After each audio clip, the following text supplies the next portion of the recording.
6장을 시작하면서 예수님께서 가버나움이라는 곳에서 이 많은 기적을 행하시면서 이 높임 받고 그 영광의 자리에 올라가셨는데 그 자리를 떠나셔서 고향 나사렛으로 가셨다라고 했어요.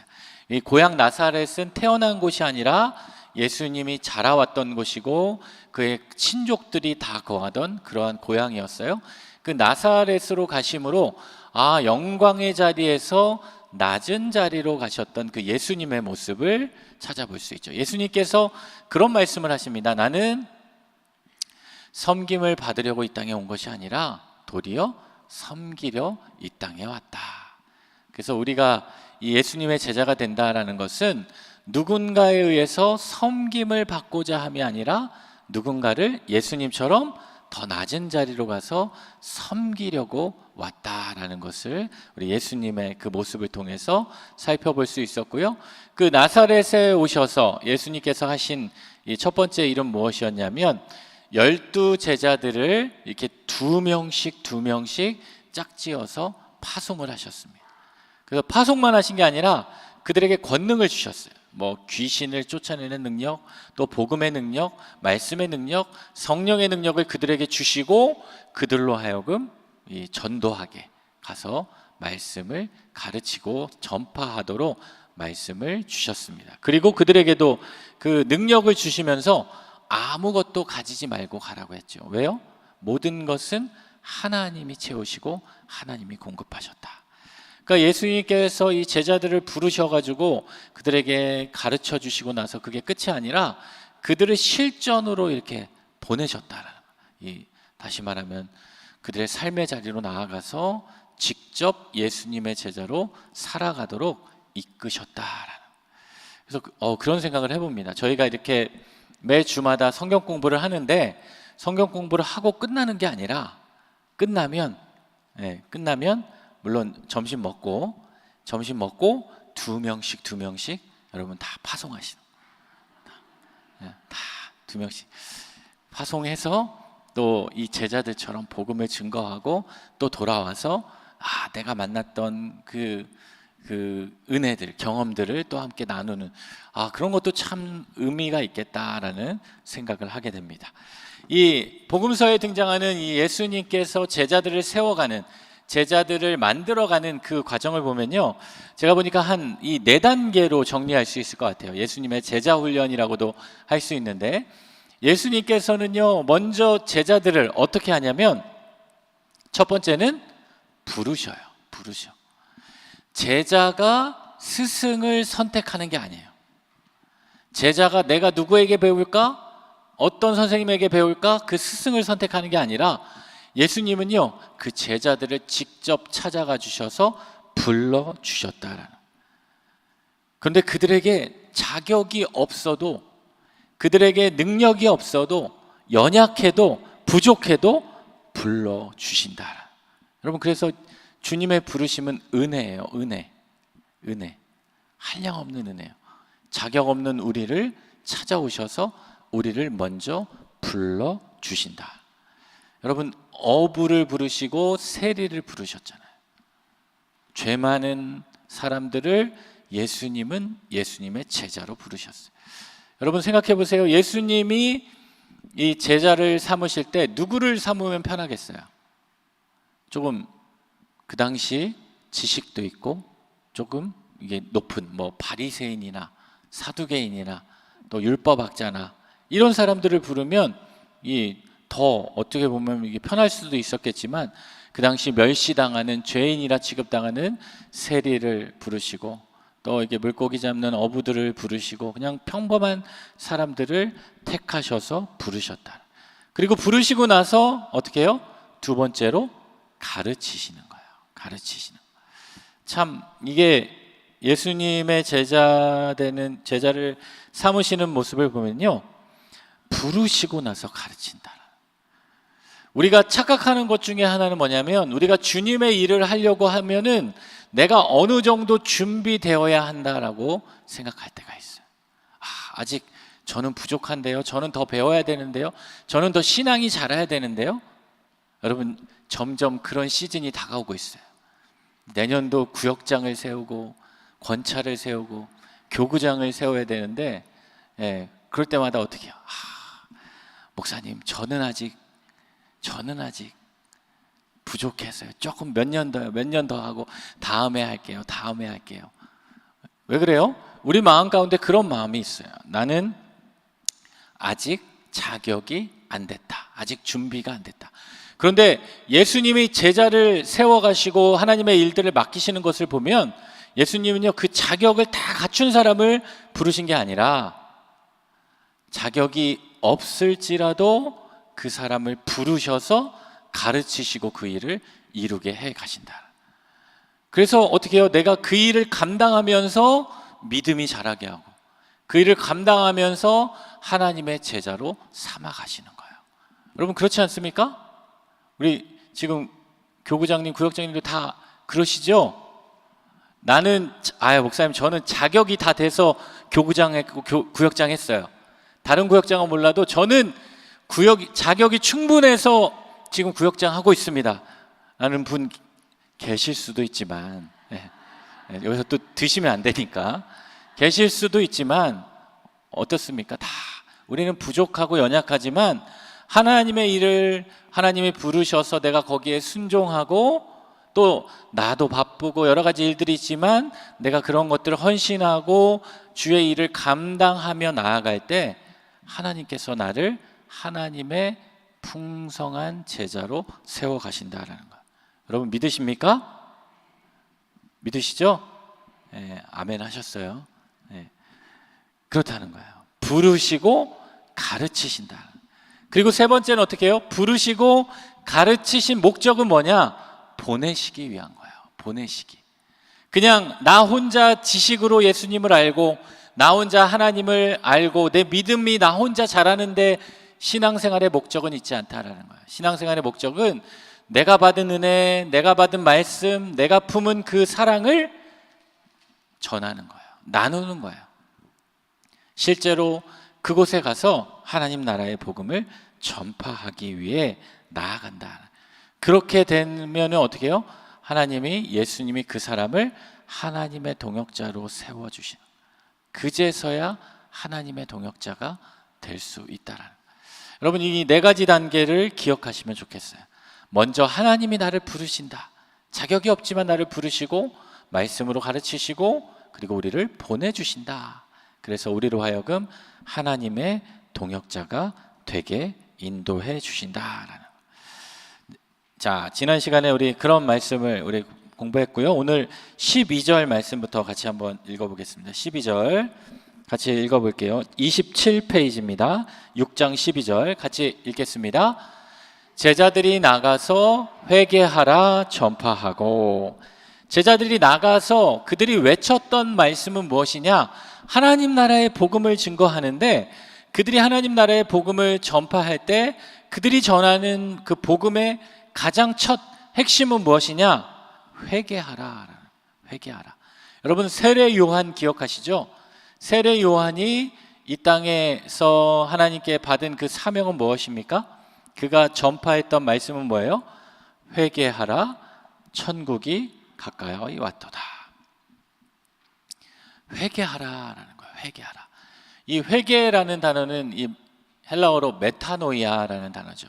여러분 많이 들어보셨죠? 메타노이아. 이 회개라는 것은 우리의 죄를 뉘우치고 우리의 죄를 고백하는 건데, 이 죄를 고백하고 죄를 뉘우치는 것에서 끝나는 것이 아니라 회개는 어떤 게 필요하냐? 왕복 거리가 필요하다. 내가 그 뉘우친 자리에서 그냥 뉘우치고만 있는 것이 아니라 어떻게 해야 돼요? 뉘우친 자리에서 다시 원래의 자리로 돌아와야 돼. 그러니까 회개는 왕복거리가 필요하다라는 것은 내 회개가 늦어지면 늦어질수록, 내 죄가 더 깊어지면 깊어질수록 돌아와야 하는 거리가 더 길어질 수밖에 없다라는. 그래서 회개는 언제 하는 게 좋아요? 가장 빨리. 제가 계속 말씀드리잖아요. 회개는 주일에 참회 시간까지 기다리는 게 아니에요. 참회 시간까지 기다리는 게 아니에요. 회개는 내가 깨닫게 된 그 자리에서 할 때가 제일 빠르게 되는 거예요. 제일 빠르게 되는 거예요. 그래서 이 선교 역사나 이 교회 역사를 살펴보면 이 교회가 부흥하게 된 그 시기에는 항상 뭐가 있었냐 보면 회개가 있었어요. 회개가. 하나님, 우리 교회가 부흥하게 해주세요라는 그런 간구도 있지만 그 간구 이전에 어떤 운동들이 있냐면 나의 죄를 돌아보고 뉘우치고 고백하는 그 회개의 자리에 하나님께서는 부흥의 역사를 일으켜 주셨다. 그러니까 세례 요한도 그렇고 제자들도 그렇고 나가서 가장 먼저 선포하는 것은 무엇이냐? 회개하라. 회개하라. 여러분, 선지자들이 이 예레미야나 이사야나 에스겔이나 이런 선지자들이 하나님의 말씀을 듣고 그들이 나가서 선포했던 말씀도 뭡니까? 결국에는 회개하라. 하나님께로 돌아오라. 하나님께로 돌이켜라. 회개하라. 우리 한국교회도 마찬가지였어요. 한국교회도 이 부흥의 역사가 시작됐던 그 시기는 회개의 자리에서부터 시작됐습니다. 여러분, 그거 많이 들어보셨죠? 1907년 평양 대부흥운동. 엄청났던 운동이죠. 정말 그 평양 대부흥운동이 일어났던 그 시발점이 되는 것도 무엇이에요? 이 회개의 역사에서부터 시작되었다. 예전에 선교사님 중에 여러분 많이 들어보셨을 텐데 사무엘 마펫이라는 선교사님, 그리고 우리나라 목사님 중에 길선주 목사님, 그리고 그레함 리라는 선교사가 있어요. 여기 사진 보시면 제 기준으로 오른쪽에 있는 분이 사무엘 마펫, 마포사멸이라는 선교사님이고, 가운데 있는 분이 길선주 목사님이고, 왼쪽에 있는 분이 이 그레함 리라는 선교사님이에요. 이들이 평양 장대원 교회에서 사역을 하면서 그 부흥 운동을 막 이렇게 뜨겁게 체험했던 이 사람들 가운데 하나인데요. 옆에 보면 이 장대원 교회 모습이죠. 이 위에 교회가 있고, 그래서 이 길선주 목사님, 여러분 길선주 목사님 많이 들어보셨죠? 길선주 목사님이 이 한국 최초의 7명의 목사 중에 한 명이에요. 여기 길선주 목사님이 어디 계실까요? 딱 봤을 때 앞줄이다 뒷줄이다. 네, 앞줄 몇 번째? 네, 이쪽에서 세 번째, 이쪽에서 두 번째. 그래서 이렇게 목사님들이, 이 7명의 목사님들이 한마디로 이 최초의 장로교 목사님이 되신 분들인데, 이분들이 이 신앙생활을 하다가 특별히 길선주 목사가 이 부흥회를 하고 집회를 하던 가운데 이런 고백을 했다고 합니다. 우리 같이 한번 읽어볼까요? 함께 읽어보겠습니다. 갑자기 길선주가 일어나 자신은 형제들을 질시했을 뿐만 아니라 특히 방일양 선교사를 극도로 미워했음을 회개한다고 하며 보기에도 비참할 정도로 땅바닥에 굴렀다. 한 교인이 또 일어나 자신의 죄를 자복하기 시작하였는데 그는 음란과 증오, 특히 자기 아내를 사랑하지 못한 죄뿐만 아니라 일일이 다 기억할 수 없는 온갖 죄를 자복하였다. 그는 시도하면서 스스로 억제할 수 없을 정도로 울었고 온 회중도 따라 울었다. 여러분, 이 길선주 목사님은 이 목사 안수를 받기 전까지만 해도 이 평양 장대원 교회 장로님이었어요. 한마디로 지도자였어요. 그 지도자였던 그 길선주 목사님이, 그때는 장로님이었겠죠. 장로님이 이렇게 집회를 하는데 갑자기 일어나서 자신의 죄를 고백하는 거예요. 그런데 고백하는데 어떤 죄를 고백하냐면 누구를 뭐 죽이거나 뭐 그런 죄가 아니라 뭐라 그래요? 형제들을 뭐 했다고요? 질시한 거는 뭐예요? 시기한 거잖아요. 시기. 자, 여러분 눈을 감고 해야 되는데, 나는 한 번도 우리 구역 식구를 시기한 적이 없습니다. 구역 식구는 좀 너무 좁으니까 우리 지구에서 있는 우리 성도들을 한 번도 나는 시기한 적 없습니다. 여러분 있어요? 있잖아요. 목사님 시기가 문제입니까 지금? 네. 그 찬양에도 나오잖아요. 미움, 다툼, 시기, 질투, 이런 것들. 여러분, 우리는 이걸 죄라고 생각하지 않는다는 거죠. 이런 거는 그냥 누구나 품을 수 있다라고 생각하는데, 이 길선주 장로님의 마음 가운데는 이 말씀이 들어가면서 그 기도의 자리에 머무는데 이걸 자기가 감당할 수 없는 거예요. 그래서 일어나서 내가 형제들을 질시했을 뿐만 아니라 특별히 구체적으로 방이량 선교사를 극도로 미워했음을 이야기하는 거예요. 여러분, 한마디로 이렇게 성경 공부하고 있는데 한 권사님이 일어나시는 거예요. 일어나셔서, 여러분, 저는 저희 구역장을 너무나 시기했고요, 이재경 목사를 극도로 미워했어요. 이렇게 회개하는 거예요. 근데 회개하면서 막 정말 자신의, 여기도 나오잖아요, 보기에도 비참할 정도로 땅바닥에 굴렀다. 자신의 죄가 너무나 크다라는 것을 깨닫고 떼굴떼굴 구르는 거예요. 근데 그 모습을 보면서 사람들이 비웃고, 사람들이 그 모습을 보면서 질책하고, 저 사람 왜 저래, 그렇게 한 것이 아니라 그 얘기를 듣고 또 한 사람이 일어나서 자신의 죄를 고백하기 시작하는. 그러면서 막 눈물을 흘리고 자복하니까 어떤 일이 일어나요? 온 회중도 다 따라 울면서 자신의 죄를 뉘우치고 고백하게 되었다. 여러분, 그 가운데 이 평양 장대현 교회에 부흥의 역사가 일어나고 그 평양 땅이 변하게 되고 이 나라가 하나님의 놀라운 은혜를 덧입게 되었다. 여러분, 부흥의 역사는 회개의 역사에서 시작됩니다. 내가 하나님께 은혜를 받고 싶다, 하나님께 내가 변화되고 싶다, 우리 가정이 좀 회복되고 싶다. 여러분, 뭐가 먼저 우리에게 일어나야 돼요? 회개가 일어나야 돼요. 내 죄를 고백하는 그 회개, 우리의 죄를 고백하는 그 회개의 역사가 나타나야 된다. 그러니까 세례 요한이 뭐라 그랬어요? 회개하라, 천국이 가까이 왔도다. 제자들도 회개하라, 그렇게 선포했다라는. 또 그렇게 회개하라 선포하고 제자들이 13절 같이 읽어보겠습니다. 많은 귀신을 쫓아내며 많은 병자에게 기름을 발라 고치더라. 또 예수님께서 주신 그 권능을 가지고 이 제자들이 담대하게 귀신을 쫓아내는 거예요. 예수 그리스도의 이름으로 명하노니 더러운 귀신아 떠나갈지어다 선포하면서 그 귀신을 쫓아냈고, 또 많은 병자에게 뭘 발랐다는 거예요? 기름을 발라서 고쳤다. 여러분, 왜 기름을 발랐을까요? 이 기름을 바르다, 이 기름은 구체적으로 어떤 기름일까요? 1번 휘발유, 2번 경유, 3번 감람유. 감람유였을 거예요. 이때는 감람유였는데 왜 기름을 발랐을까? 그때 고대 당시에는요, 이 문화 중에 하나가 이 기름을 바르면서 어떤 사람이 아플 때 그 기름을 발라주는 그런 전통들이 있었어요. 그래서 그 기름을 바르면 그 마음 가운데 마음도 위안을 얻고 평안을 찾고 그런 치료가 되는 그러한 효과들을 같이 보았는데, 그러니까 상징적인 행위로 그 기름을 발랐다라는 거예요.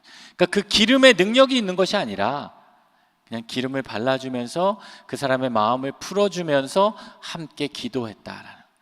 여러분, 그거 생각하시면 돼요. 여러분, 그 동남아시아 가시면 여러분 항상 사오는 그 있잖아요. 그 뭐예요? 호랑이 연고, 만병통치약처럼 그렇게 바르고, 제가 어렸을 때는 그 호랑이 연고보다 그 뭐죠? 물파스? 그럼 물파스 배에 발라보셨나요? 저희 할머니는 배가 아프다 그러면 물파스를 제 배에 이렇게 발라주셨었는데, 그런 것처럼 그냥 상징적인 행위라고 생각하시면 됩니다. 그래서 상징적으로 병자에게 주는 하나님의 도움이다.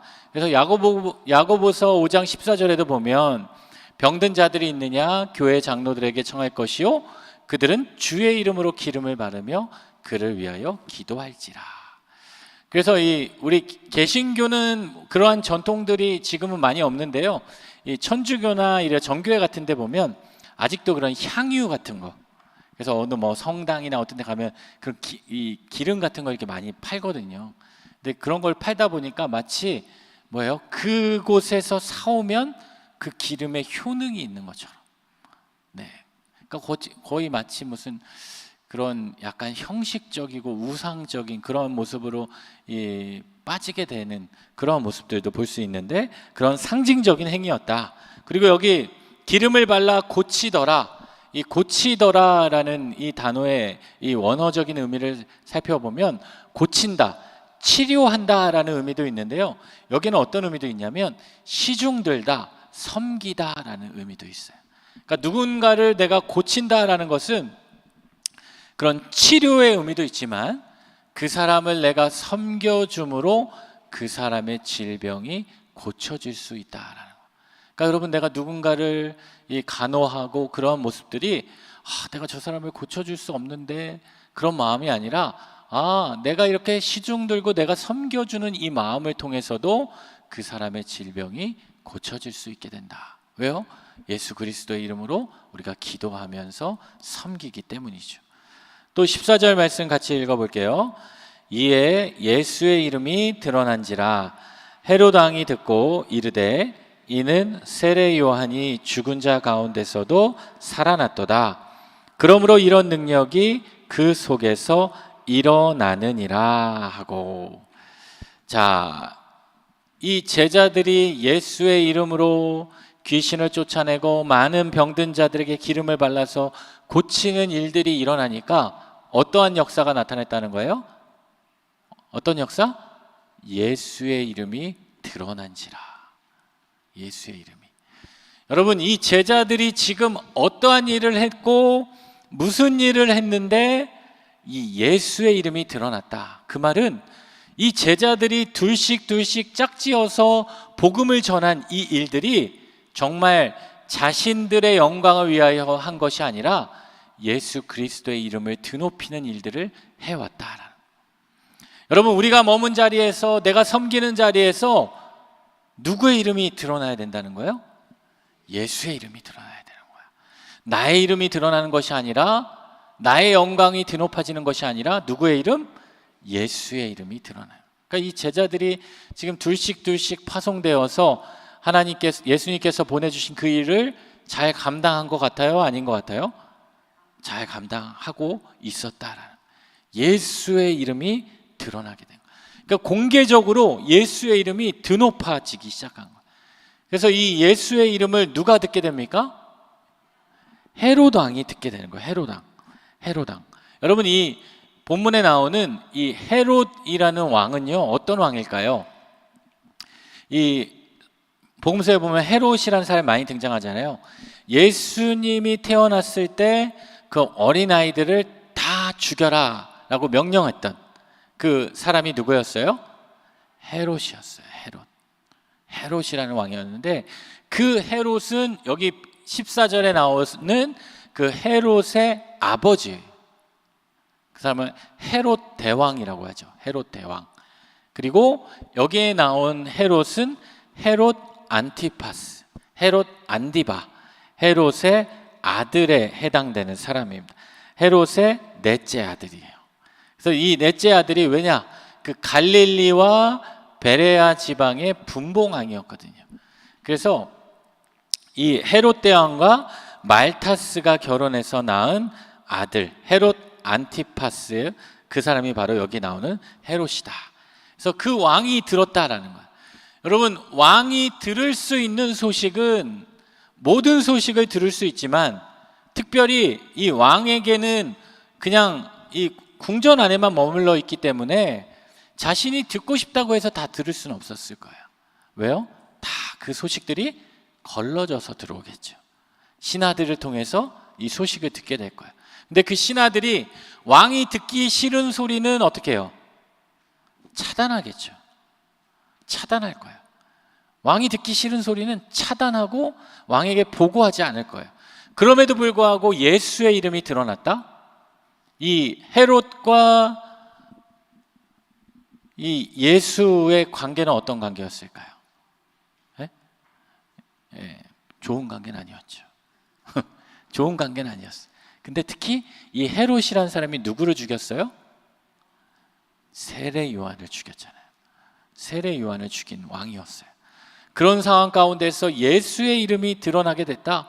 세례 요한이 외치고 선포했던 이제 곧 그가 올 것이다, 그는 나보다 뛰어난 자다, 그가 올 것이다. 근데 그 사람이 와서 자신의 아버지가 그렇게 죽이고자 했던 그 예수가 죽지 않고 살아 있어서 이러한 놀라운 일들을 이루고 그의 제자들을 통해서 하나님의 나라가 선포되어지고 있다라는 그 소식을 헤롯 왕이 듣게 되었다. 그 말은 뭐예요? 이 소문이 이제는 막을 수 없는 소문이 되었다라는 거예요. 예수에 대한 소문이 온 천하를 뒤덮게 되었다. 이 헤롯 왕은 또 어떤 일을 했습니까? 헤롯의 동생 빌립의 아내였던 헤로디아, 자신의 조카였죠. 자신의 조카와 불륜을 저지르는 왕이기도 했어요. 사실 그 사실 때문에 그것을 비난했다가 세례 요한이 죽음을 당하게 되었죠. 유대 종교법에 의하면 형제가 살아있는 동안에는 그의 아내와 결혼하는 것은 금하게 되었습니다. 여러분, 이거 굳이 유대 종교법이 아니어도 당연한 거죠. 그럼에도 불구하고 이 헤롯 안티파스는 이 헤로디아를 자신의 아내로 처하게 됩니다. 제가 이 헤롯 대왕의 족보를 한번 찾아봤는데 너무 복잡해요. 맨 위에 보면 헤롯 대왕 보이시죠? 헤롯 대왕. 그래서 이 사람은 정말 복잡한 인생이다.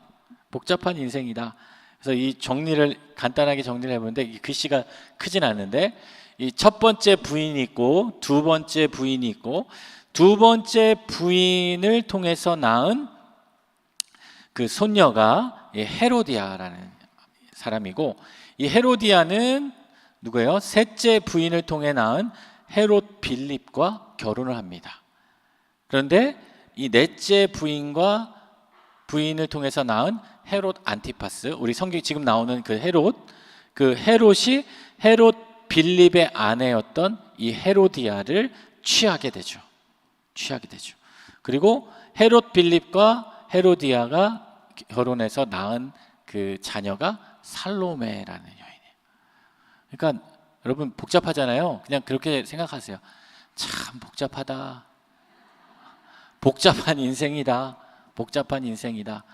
그래서 이 헤롯이, 그것만 기억하시면 될 것 같아요. 이 헤롯 대왕의 넷째 아들인 헤롯 안티파스가 이 헤롯 빌립의 아내였던 헤로디아를 범해서 그 일 때문에 세례 요한을 죽이게 되었다. 그래서 세례 요한이 그 일 때문에 죽게 되죠. 오늘 본문에는 이제 그 이야기가 기록되어 있습니다. 네, 우리 여기까지 하고요. 잠깐 우리 10분 쉬었다가 또 이어가도록 하겠습니다. 혹시 반장님 무슨 광고 말씀 있으신가요? 네. 천국 가면 이게 물어봐야 될 게 참 많은데 그 중에 하나가 쉬는 시간은 왜 이렇게 짧죠? 이렇게 몇 가지 이게 물어봐야 될 게 많습니다. 저는 어렸을 때 제일 이 성경 중에 궁금했던 게 예수님께서 이 제자들에게 부활하시고 나서 이 조반을 준비해 주시잖아요. 그때 그 준비하신 그 음식의 맛이 어땠을까? 막 궁금하지 않으세요? 어떤 맛일까? 그 베드로가 잡았다는 그 베드로 고기는 어떤 맛일까? 그런 것들이 막 궁금했었는데, 이스라엘에 가보시면 그 베드로 고기를 먹을 수 있는데, 제가 그거는 먹어봤는데 그냥 그래요. 예. 여러분 그거 아시죠? 그 갈릴리 바다에서 지금도 그 고기가 잡히는데 이제 코로나 지나고 지금 막 전쟁 중이어서 이제는 순례객들이 못 가니까 모르겠지만, 예전에는 너무 순례객들이 많으니까 거기서 잡아내는 그 고기 양과 이 성지 순례객들이 와서 다 오면은, 여러분 갈릴리 바다 가시면은 뭐 드시겠어요? 스파게티 드시겠어요? 다 베드로 고기 먹거든요, 튀긴 거. 근데 베드로 고기가 이렇게 막 우리 조기처럼 그렇지 않아요. 튀겨 놓으면 커요. 가자미 같이 이게 넓게 커서 그거 한 마리씩 다 먹어야 되니까 감당이 안 된대요. 그래서 제가 물어봤어요. 이거 어떻게 이렇게 다 잡는데? 알고 봤더니 중국에서 가져온대요. 제가 직접 그 이스라엘 사는 그 현지 가이드에게 들어봤어요. 네. 그러니까 여러분, 그 고기가 뭐 생각하면 되냐고 그랬더니 그 베스라는 고기 있죠, 베스. 예, 그거랑 비슷하다고 하더라고요. 그래서 거기도 중국 고기를 먹는구나. 네. 그래서 이게 그 당시는 정말 어떤 맛이었을까 이렇게 궁금한 것들이 몇 가지가 있습니다. 그리고 뭐 우리가 이제 뒤에 나오겠지만 오병이어 그 남은 12광주리는 누가 가져갔을까? 그런 것들 막 궁금하잖아요. 그래서 우리가 천국에 가야 됩니다. 천국에 가야 돼요. 자, 우리 또 이어서 말씀을 보겠습니다. 14절 말씀. 이제 헤롯에 대한 이야기가 등장하게 됩니다. 여러분, 헤롯에 대한 이야기를 보면서 여러분 한번 보세요. 인간이 얼마나 이렇게 겉으로는 내가 그 사람을 위한다고 하는 거 하면서도 죄를 또 다 짓고 있는 그런 모습들. 여러분, 우리도 그럴 때 있잖아요. 내 마음 가운데 이러면 안 되는데, 이러면 안 되는데, 안 되는데, 안 되는데, 돼 하다가 하는 거. 헤롯도 그런 고민들이 있었던 것 같아요. 이 내용을 보면 14절 말씀 우리 같이 읽어보겠습니다. 이에 예수의 이름이 드러난지라. 저희가 읽었죠? 헤롯 왕이 읽었어요. 그래서 세례 요한이 죽은 자 가운데서 살아났도다라는 이 이야기를 하는 거예요. 제자들이 정말 이렇게 증거하는 그 일들을 통해서 누구의 이름이 높아졌다고 그랬어요? 예수의 이름이 높아지게 되면서 세례 요한이 그렇다면은 예수를 인정하지 않고 뭐라 그래요? 세례 요한이 죽은 자 가운데서 살아났다. 그러니까 이 헤롯의 마음 가운데는 어떤 마음이 있었냐면 이 세례 요한에 대한 그 죄책감과 그 두려운 마음이 있었던 것 같아요. 그를 죽였음에도 불구하고 그 마음 가운데 이 사람은 그냥 평범한 사람이 아니었구나, 그런 마음이 있었던 것 같아요. 그러니까 마치 도둑이 재발절인 것처럼 정말 이거는 정말 우리가 죽였던 그 세례 요한이 다시 살아난 것 같은데, 그러한 생각이 들었고 이런 능력이 그 속에서 일어나느니라 라고 이야기하는 거예요. 세례 요한의 생전의 능력들이 누구에게 나타났다? 예수에게 나타났다라고 이야기하고 불길한 마음이 든 거죠. 세례 요한이 자신을 비판했잖아요. 자신이 헤로디아와 결혼한 것을 대놓고 면전에서 비판했으니까 이렇게 되면 그 예수도 나를 비판하지 않을까라는 생각이 떠오르게 되었다라는. 그러니까 자신이 죽인 세례 요한과 또 동일한 말씀, 동일한 일들을 이루어가는 예수님의 사역에 대해서 이 세례 요한도 더 관심을 기울이기 시작했다. 자, 15절 말씀도 읽어보겠습니다. 어떤 이는 그가 엘리야라 하고 또 어떤 이는 그가 선지자니 옛 선지자 중에 하나와 같다 하되. 어떤 사람은 그 예수님을 향해 누구와 같다라는 거예요? 엘리야. 여러분 엘리야 아시죠? 엘리야 선지자. 엘리야 선지자의 이름은 뭐예요? 이름은 엘리야죠. 네. 이름의 뜻은 뭐예요? 이름의 뜻은 나의 하나님은 여호와시다. 나의 하나님은 여호와시다. 그러니까 그 이름 자체가 하나님에 대한 그 신앙 고백이 담겨져 있죠. 하나님은 여호와 하나님이시다. 멋지죠, 엘리야. 네, 엘리야. 그래서 이 말라기 4장 5절에도 이런 예언이 있어요. 보라, 여호와의 크고 두려운 날이 이르기 전에 내가 선지자 엘리야를 너희에게 보낼 것이다. 그 엘리야를 보낼 것이다. 그러니까 이 엘리야라는 것은 여기서 예수님을 이야기하는 거죠. 예수 그리스도 메시아를 너에게 보낼 것이다. 그러니까 당시에 많은 사람들이 메시아를 기다리고 있었는데 이 예수님을 엘리야 같은 선지자로 바라보는 사람들도 있었어요.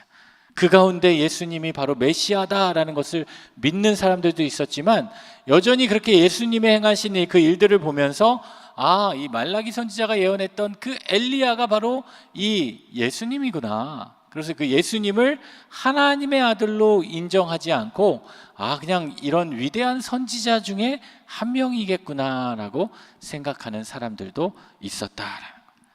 그리고 헤롯의 부하들이 또 막 조언하면서 아첨을 했겠죠. 그러면서 그 소식을 전하되 헤롯이 뭐라고 얘기합니까? 16절 시작. 헤롯은 듣고 이르되 내가 목벤 요한 그가 살아났다 하더라. 이제 그 예수에 대한 이야기를 듣고 헤롯은 확신을 하는 거예요. 뭐라고 확신해요? 그가 예수가 아니라 누가 살아났다? 세례 요한이 살아났다. 그의 죄책감과 그의 불안의식이 이제 망상으로 이어지게 되면서 예수님을 세례 요한, 그러니까 이 헤롯이 세례 요한을 죽였을 때 물론 괘씸하기도 했지만 그의 마음 가운데 두려움도 있었다라는 거예요. 요한에 대한 헤롯의 인식이 우리 뒤에도 나오는데 그를 어떻게 인식했냐면 그는 의롭고 거룩한 자였다. 그럼에도 불구하고 자신이 헤로디아와 결혼을 했다라는 것을 책망하고 비난했기 때문에 그 세례 요한을 없애버렸다, 죽였다라는 거예요. 여러분, 자신이 이 상대할 가치조차 없으면 대응도 안 했을 거예요. 그런데 이 헤롯이 굳이 그 일을 행했던 것은 세례 요한에 대한 그러한 불안한, 이 사람은 정말 거룩한 사람이었구나 라는, 어떻게 보면 그 사람을 내면적으로는 인정해주고 그를 두려워하는 그 마음이 동시에 있었다라. 그럼에도 불구하고 그를 죽일 수밖에 없는 이 헤롯의 모습, 어찌 보면 이 두 가지 마음을 가지고 살아가는 오늘 우리들의 모습이라고 할 수 있어요. 겉으로는 아닌 척하지만 속으로는 또 맞는 그런 모습들. 여러분, 우리 안에 그런 모습들이 있잖아요. 그런 모습들이 바로 이 헤롯의 모습이다. 그래서 헤롯에 대한 이야기가 이제 이어지죠. 17절 읽어보겠습니다. 전에 헤롯이 자기가 동생 빌립의 아내 헤로디아에게 장가든 고로 이 여자를 위하여 사람을 보내어 요한을 잡아 옥에 가두었으니. 헤롯이 아까 그 헤롯 안티파스죠. 헤롯이 그 동생도 이 헤롯의 아들이니까 헤롯이에요. 근데 헤롯 빌립이겠죠. 지금 이 나오는 헤롯 안티파스고, 이 헤롯이 자기 동생 빌립의 아내 헤로디아에게 장가든 고로 이 여자를 위하여 사람을 보내어 요한을 옥에 가두었다. 이 헤로디아는 헤롯 빌립과 결혼한 여인이고 그가 낳은 딸이 살로메라는 이 딸이었고요. 헤롯 안티파스의 조카예요. 조카임에도 불구하고 그의 아내가 되었죠. 그래서 이 헤로디아라는 여인은 상당히 이렇게 미인이었던 것 같아요. 헤로디아에 대한 이 예술 작품들이 많은데, 이 헤로디아 이름도 예쁘지 않습니까? 헤로디아. 헤로디아를 이 그린 그림들을 보면 이 상당히 이 미인으로 많이 묘사되어 있습니다. 그런 모습들을 알 수 있는데, 그래서 옥에 가두게 되었다. 이 세례 요한이 이 잡힌 그 옥이 어디냐면, 그 이 헤롯 안티파스가 그 갈릴리와 베레아의 분봉왕으로 있었는데, 이 당시 그 베레아 지역이 어디냐면 지금으로 말하면은 이스라엘의 그 요단강 건너편에 있는 그 요르단 땅이에요. 요르단 땅. 그래서 요르단에 가면 이 마케루스라는 곳이 있어요. 마케루스에 가면 이렇게 이 언덕같이 이렇게 모래로 된, 약간 여기서 보면은 여러분 약간 그 뭐라 그러죠? 그 모래로 된 사막이라고 해야 되나요? 그런 이 언덕이 있는데, 여기 지도 보시면, 사진 보시면 여기 네모난 유대 고대사라고 생겨 있고 그 왼쪽에 동그란 구멍 보이세요? 동그란 구멍 보이세요?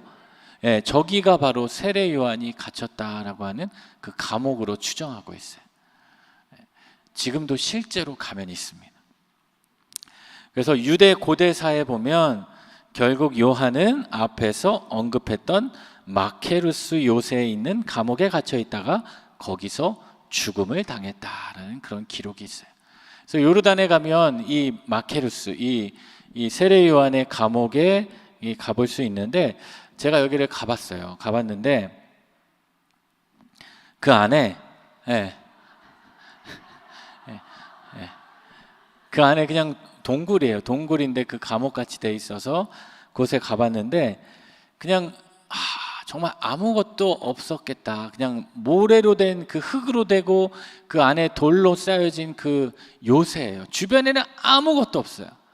아무것도 없는 그곳에서 세례 요한이 갇혀 있었겠구나라는 생각을 할 수 있게 됩니다. 그곳에서 갇혀서 있다가 어떤 일을 당합니까? 이제 이어서 그 말씀들이 나오죠. 18절 말씀 같이 읽어볼게요. 시작. 이는 요한이 헤롯에게 말하되 동생의 아내를 취한 것이 옳지 않다 하였습니다. 아까 유대교의 법령에도 나왔잖아요. 그 형제 아내를 그 형제가 살아있는 동안에 범하는 것은 옳지 않다.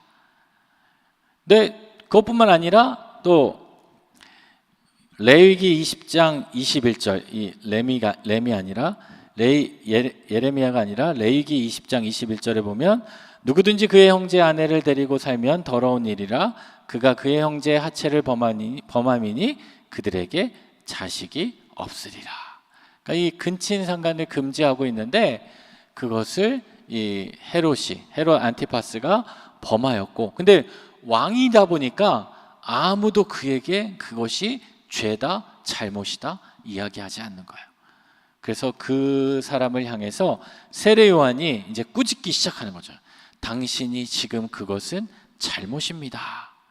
그래서 그 일로 인하여 이 세례 요한이 누구에게 미움을 받았을까요?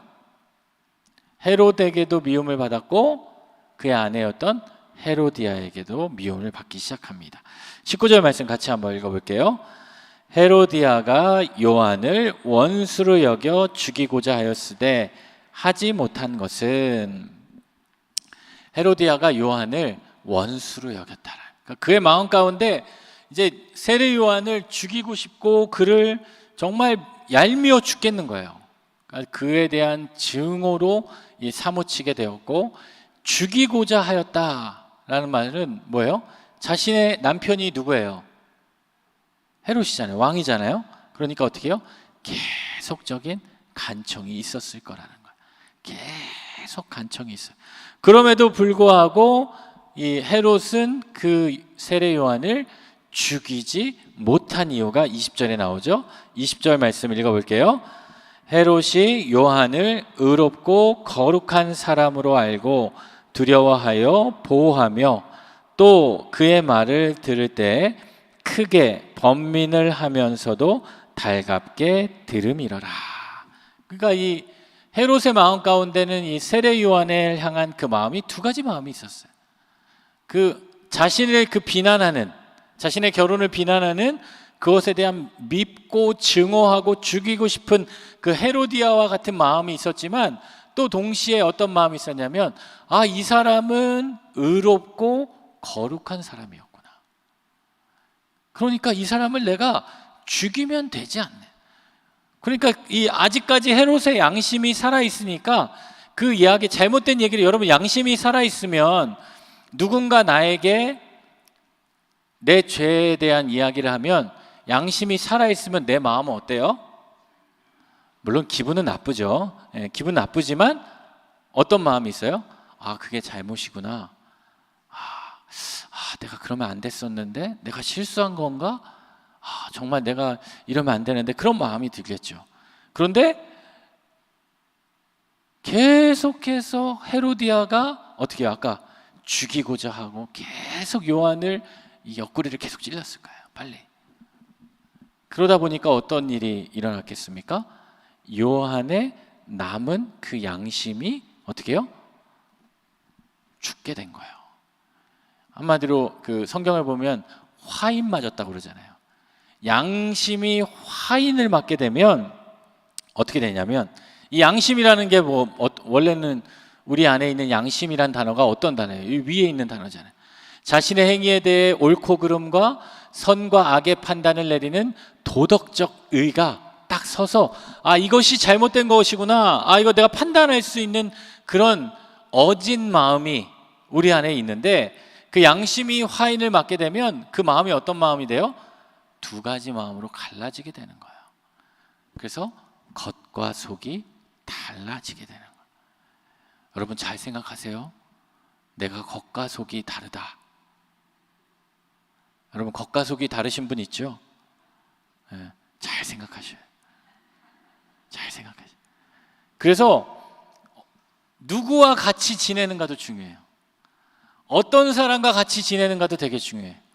나에게 긍정적인 얘기를 해주고 나를 격려해주고 나를 막 복돋아주고 이런 사람을 통해서 그런 얘기를 계속 내가 들어야지 내 마음이 이렇게 쪼개지지 않는 거야. 내 헤로디아와 같이 계속 옆에서 부추기고 긁고. 여러분 누가 그래요? 네? 남편이요? 우리 자녀들? 그러니까 어떻게 해요? 계속해서 내 마음을 다스려야 돼. 그러니까 성경은 내 마음을 다스리라고 그래요. 내 마음을. 내 마음에서 모든 것이 시작된다. 그러니까 내 안에 이 양심이 이 두 가지 마음, 갈라진 마음이 되지 않도록 우리는 어떻게 해요? 늘 깨어서 하나님의 말씀으로 나의 삶을 채워가야 되는 거예요. 하나님께 기도하면서 나의 그 죄들을 계속해서 끄집어내고 내려놔야 돼요. 그 예레미야 말씀을 보니까 예레미야 말씀에 그 썩은 뱃띠가 있거든요. 뱃띠. 그 뱃띠를 그냥 바위 틈에 감추어두라고 그래요. 그런데 그 뱃띠가 시간이 지나면 어떻게 되냐면 썩어버리는 거예요. 그러니까 그대로 있을 줄 알았는데 감추어 숨겨두어도 언젠가는 썩게 된다. 근데 우리의 마음 가운데 있는 죄가 그렇다는 거죠. 교만이 그렇다는 거예요. 내가 그냥 두면 그냥 아무런 일도 발생하지 않을 것 같은데 내 안에 있는 부정적인 생각, 내 안에 있는 부정적인 마음들, 미워하는 마음들, 아까 얘기했던 그런 시기, 미움, 질투 이런 마음들을 내 마음에 그냥 그대로 두면 그냥 그대로 두니까 그냥 있을 것 같지만 시간이 지나면 어떻게 된다는 거예요? 썩어진다는 거예요. 여러분 썩어지면 어떻게 될까요? 내가 숨기고 싶어도 냄새가 나잖아요. 숨기고 싶어도 숨길 수 없게 되는 거예요. 우리 안에 있는 죄는요, 내가 감추고 싶어도 어떻게 돼요? 감출 수가 없어요. 왜? 냄새가 나는 거예요. 내 행동으로 드러나게 되는 거예요. 내 언어로 드러나게 되는 거예요. 내 삶의 모습으로 드러나게 되는 거예요. 그러니까 어떻게 해요? 그것을 빨리 제거해야 돼요. 치워버려야 된다. 그래서 양심이 이 겉과 속이 다른 그 양심이 되지 않도록 우리는 우리의 삶을 이렇게 계속해서 우리의 마음을 돌이켜봐야 돼요. 이 헤롯이 이 양심을 버리게 된, 양심의 화인을 맞게 된 그 이유가 무엇이겠습니까? 한 세 가지로 정리해 보면 첫 번째는 욕심이죠. 욕심. 헤로디아를 자신의 아내로 맞이하면 안 됨에도 불구하고 헤로디아를 소유하고자 하는 그 욕심이 있어요. 그러니까 여러분 이 죄는 어디서 시작돼요? 욕심에서 시작되는 거예요. 욕망에서. 그래서 야고보서 1장 15절 우리가 잘 아는 말씀이죠. 욕심이 잉태한즉 몰라요? 죄를 낳고 죄가 장성한즉 사망을 낳는 거예요. 그러니까 처음에는 큰 죄가 아닌데 그 욕심에서 욕망에서 시작된다는 거예요. 그리고 또 양심을 버리게 된 두 번째 이유는 허영심이에요. 허영심. 분수 없는 자기 과시의 욕구를 위해서. 그래서 빌립보서 2장 3절에도 그 기쁨이 넘치는 그 교회를 향해 바울이 어떻게 경고합니까? 아무 일에든지 다툼이나 허영으로 하지 말라라. 그러니까 여러분 내가 주의 일을 할 때도 어떤 사람들을 만날 때도 내 안에 그런 허영심이 없어야 돼요. 분수 없는 자기 과시의 욕구가 없어져야 돼요. 그러니까 우리가 자랑할 것은 누구를 자랑해요? 예수를 자랑해야 돼요. 그러니까 제자들이 둘씩 짝지어서 보내고 나서 들어왔더니 제자들이 높아진 게 아니라 누구의 이름이 높아져요? 예수의 이름이 높아지는 거예요. 그러니까 여러분 우리의 인생은 누구의 이름을 높이는 인생이에요? 예수의 이름을 높이는 인생. 그러니까 여러분 다 예수님의 홍보대사고 예수님의 하나님 나라의 대사들이 되는 거예요. 대사들이 나가서 대사가 하는 외교관들이 하는 역할은 뭡니까? 우리나라를 알리고 우리나라를 높이는 거잖아요. 그것처럼 우리가 하나님 나라의 대사로서 우리가 하나님을 높이고 예수님을 높이는 삶이 되어야 되는 거예요. 또 한 가지는 이 헤롯이 양심을 버리게 된 이유는 사람들을 의식했기 때문이에요. 자기가 그래도 왕인데, 어떻게 그런 사람들의 이야기를 듣고 내가 그것을 고칠 수 있겠냐? 내가 그래도 왕인데. 그러니까 주변의 시선을 의식하는 거예요. 여러분, 내 잘못을 인정하고 싶을 때 가장 내가 의식하는 게 뭐예요? 내 자존심이죠. 내 자존심이 허락하지 않는 거예요. 그래, 내가 실수한 거는 인정하는데 내가 사람들 앞에서 인정할 수는 없어. 왜? 사람들을 의식하니까. 그러나 사람들보다 누구를 의식해야 돼요? 우리는 하나님의 시선을 의식해야 돼요. 우리를 바라보시고 우리를 평가하시고 우리를 눈동자처럼 지켜주시는 그 하나님을 바라볼 수 있어야 돼. 이것을 누가 했냐면 종교개혁자들이 그랬어요. 종교개혁자들이. 그 당시 이 종교개혁자들이 종교개혁을 할 수밖에 없었던 것은 이 신앙의 열심은 있었어요. 형식은 있었어요. 껍데기는 있었어요. 그럼에도 불구하고 그 신앙의 본질은 없었다라. 그러니까 열심히 신앙생활하고 열심히 성경 읽고 열심히 뭐 수행하고 기도하고 이렇게 했는데 그들의 수행은 다 무엇을 위한 거예요? 자기 과시, 자기 욕심을 위한 수행이었다. 열심히 종교의식을 지키는 게 여기 예수님 당시에 그 율법학자들, 바리새인들, 서기관들처럼 자신들이 가지고 있는 그 체제, 질서를 유지하기 위해서 그 사제들도 마찬가지였다라는 거예요. 그래서 그것을 깨고 종교개혁자 루터나 깔뱅이나 쯔빙글리나 이런 사람들이 어떻게 해요? 그 종교개혁을 했던 그 본질은 뭡니까? 우리가 그런 의식, 그러한 사람들의 시선을 의식하지 않고 우리는 하나님의 시선을, 하나님의 관점으로 모든 것을 바라보겠다. 그래서 종교개혁자들이 외쳤던 그 구호가 뭔지 아세요? 여러분 많이 들어보셨을 텐데, 들어보셨죠? 코람데오라는 거예요. 코람데오. 코람데오. 코람은 뭐뭐 앞에서, 이 라틴어죠. 그리고 데오는 하나님이죠. 하나님 앞에서 우리가 지금 이거 하고 있는 이 모습들이, 이 행위들이, 이 믿음의 모습들이 정말 하나님 앞에서 바른 것인가? 하나님이 정말 이것을 기뻐하실까? 하나님께 영광이 되는 것일까? 제자들이 수고하고 헌신해서 그렇게 둘씩 나가서 복음을 전도했을 때 자신들의 이름이 아니라 예수님의 이름이 높아진 것처럼 우리의 지금 이 믿는 이 믿음의 행위들이 과연 하나님을 높이는 것일까? 우리의 모습을 하나님 앞에서 비춰보기 시작했다는 그런 모습들이 이 종교개혁자들의 모습 가운데 있어요. 제가 이번에 그 로마에 가보니까, 그 로마에 가면, 여러분 로마 가보신 분들 많이 계시잖아요. 로마 가보시면 제일 먼저 뭘 봅니까? 네? 콜로세움을 보시고 또 뭘 보죠? 바티칸. 그리고 뭐 여러 가지 뭐 그런 것들이 있지만 요번에 그 가면서 지나가면서 이 산 조반니 라테나노 성당이라는 보면은 엄청 큰 성당이에요. 근데 이 성당을 이야기하려고 하는 게 아니라 이 성당 이쪽에 여기 별표한 데 보이죠? 별표한 곳에 뭐가 있냐면 스칼라 산타라는, 저희 이번 팀에서는 보지 못했어요. 이번 팀에서는 보지 못했는데 예전에 이거 했을 때 이곳에 가면 뭐가 있냐면 그곳의 모습이에요.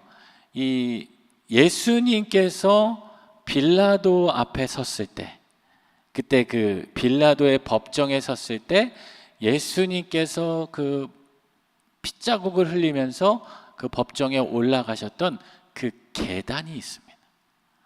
그 계단이, 여러분 빌라도 법정이 좀 이상하지 않으세요? 빌라도가 어디에 있었어요? 1번 로마, 2번 이스라엘. 정답은 이스라엘이잖아요. 예수님이 이스라엘에 계셨으니까. 근데 지금 여기는 어디예요? 로마잖아요. 근데 그 예루살렘의 그 빌라도의 법정에 있던 그 예수님이 심판받으실 때 올라가셨던 그 계단을 이 콘스탄티누스 황제의 어머니 헬레나가 그 계단을 뜯어와서 이 로마에 갖다 놓은 거예요. 어마어마하죠. 그 어떻게 그 계단을 가져올 생각을 했는지 모르겠지만, 그래서 그 계단이 총 28개가 있는 계단이에요. 근데 이 계단을 이렇게 갖다 놓으니까 이 어떠한 이야기가 있냐면, 이 계단을 28개가 있는데 이 계단은 절대 이게 발을 밟고 걷는 계단이 아니에요. 이 계단은 어떻게? 무릎으로 이렇게 올라가는 계단. 예수님께서 그 십자가 처형을 받기 위해서 신문을 받았던 그 거룩한 계단이니까. 그 거룩한 계단 28개 계단을 무릎으로 한 칸씩 올라가고, 올라가면서 어떻게 해요? 기도하고, 이 28개 계단에 오른 사람은 한마디로 구원을 받는다. 그러한 로마 교황청에 그러한 전통이 있었어요.